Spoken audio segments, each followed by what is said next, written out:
bringing the total to now 12. Now the U.S. is warning of another threat here, a credible report of an imminent Hamas attack against Gazans. Joining me now to sort all this out and discuss is founder and executive director of the National Security Institute, Jamil Jaffer.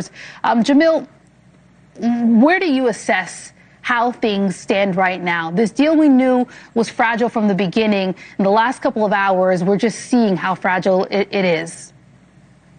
Well, Lisa, that's exactly right. I think the challenge that we're seeing here is that you've got Hamas attacking Israeli troops in Rafah with anti-tank missiles and gunfire.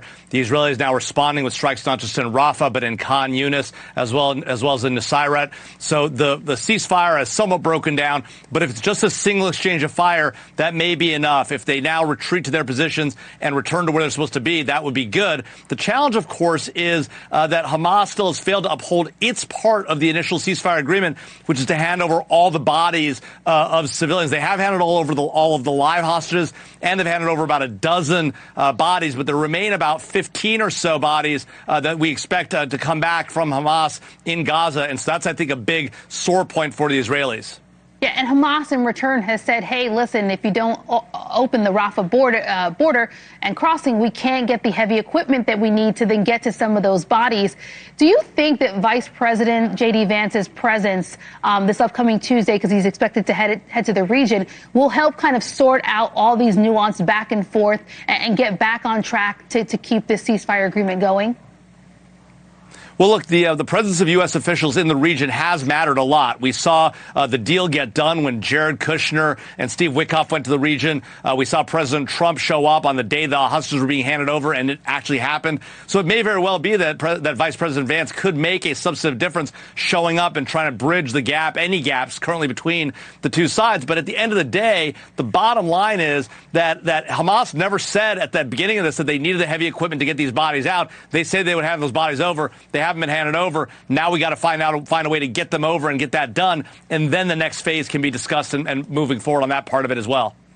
Yeah, true, which is what Israel has been saying for a while now, that Hamas will just make up reasons to kind of halt and delay the follow through of the ceasefire agreement.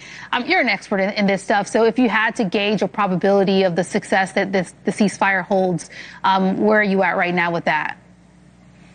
Well, Lizzie, it's hard to say. You know, we're 9 days in. I was actually surprised that Hamas handed over all the live hostages. That was a huge positive move for Israel, and a huge positive move for the region and for peace in the region. So now we just have to keep that ball moving. We got to avoid situations where Hamas is striking out Israeli soldiers. We got to stop. You know, Israel has to be careful in how much it responds to those things. It can't just restart the war. If we have an exchange of fire, it's got to remain at that. They hit them. Now they've hit back. That needs to stop now and see what happens next. That's, I think, the key.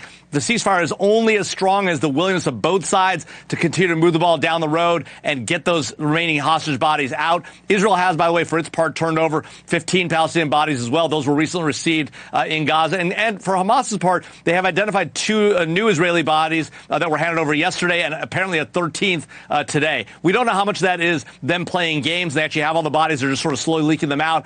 Or if they really do need this heavy equipment to get them out.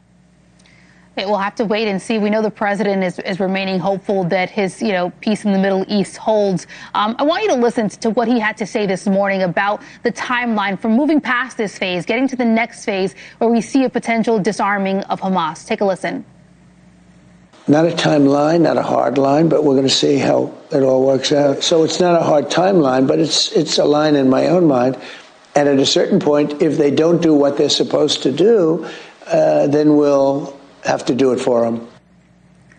Do you think it's realistic to expect Hamas to completely disarm, especially with Israeli forces remaining inside parts of Gaza?